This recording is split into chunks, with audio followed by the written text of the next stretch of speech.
gulat nga si Batang Anino na bigla na lang siya kinarga nito.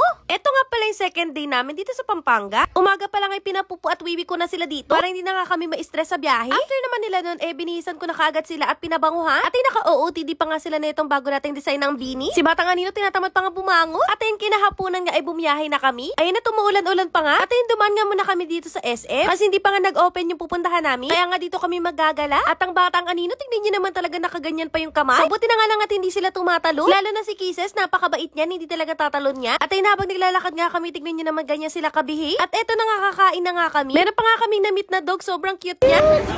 Hello! Ano ka, boy? At habang kinakausap na namin itong baby boy, talaga namang lumabas si Kisses. Tinaklob kasi namin yung stroller nila dahil bawal daw ang dog. Pero eto nga hindi namin naasahan na mangyayari. Kisses! Diyos ko, inaway siya ni Batang Anino. Kaya naman pinagalitan namin si Tatiana kasi hindi naman siya inaano. At ay mukha nag-sorry naman siya, tignan niyo yung itsura, oh. At ayun, finally, nandito na nga kami sa pupuntahan namin. Mabuti na lang tumigil yung ulan. Tignan niyo naman, uminit pa nga ng sobra. At ayun, sabi ko nga sa daddy nila, videohan niya ako, tinutulak ko itong mga anak ko. Parang kunwari ako yung napagod magtulak.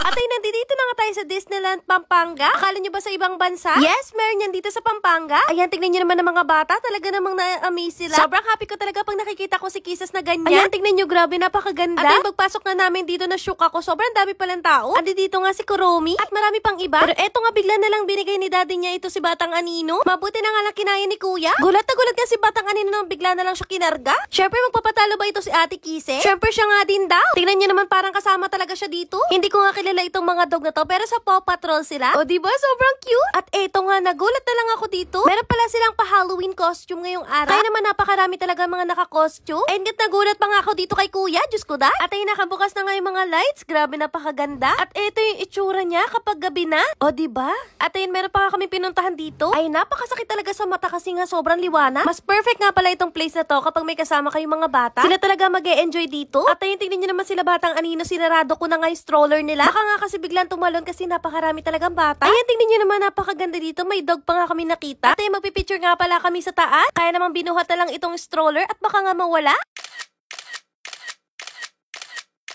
Pagkatapos ng diretso, uwi na kaagad kami. Ayan, tignan niyo naman ang itsura na itong dalawa. Pagod na pagod. At ayun na makita niya nga itong mga kapatid niya. Diyos ko da. Grabe talagang pagka-hyper. Pinagkakalat niya nga itong mga gamit namin. Grabe, miss na miss niya nga lalo na ito si Kuya Rocky Boy niya. Tuwan-tuwa nga sila dahil umuwi na kami. Diyos ko, akala mo talaga napakatagal, 2 araw lang. Nagkagulo pa nga sila dito. At ay kung nakaabot nga kayo hanggang dito, comment niyo naman kung taga saan kayo para malaman namin kung hanggang saan nga umaabot ang video na to. At huwag niyo kalimutan ilapag dyan yung mga fur babies niyo na lagi nakasubaybay sa amin. Yan lang, maraming salamat sa panonood. Share ko nga sa inyo itong mga products namin. Ito nga pala yung KND Detangling Spray. Gamitin mo to kung madaming buhol yung fur babies mo. Spray mo lang siya sa may buhol tapos i-brush mo, matatanggal na. Next naman itong pantanggal ng buhok sa tenga. KND Ear Powder. Makakatulong ito para mabilis nga mabunot yung buhok nila sa tenga. Ito kasi yung dahilan kung bakit bumabaho nga yung tenga nila. Kapag natanggal mo na yung buhok, ito naman yung gamitin. KND Ear Cleaning Solution. Ito naman yung magtatanggal ng dumi sa loob ng tenga nila. At tatanggal din ito yung mabahong amo. Nakakatanggal din ito ng ear mite. At nakakapagpagaling ng mga maliliit na sugat sa tenga. Kung gusto mo umorder nito, nasa comment section.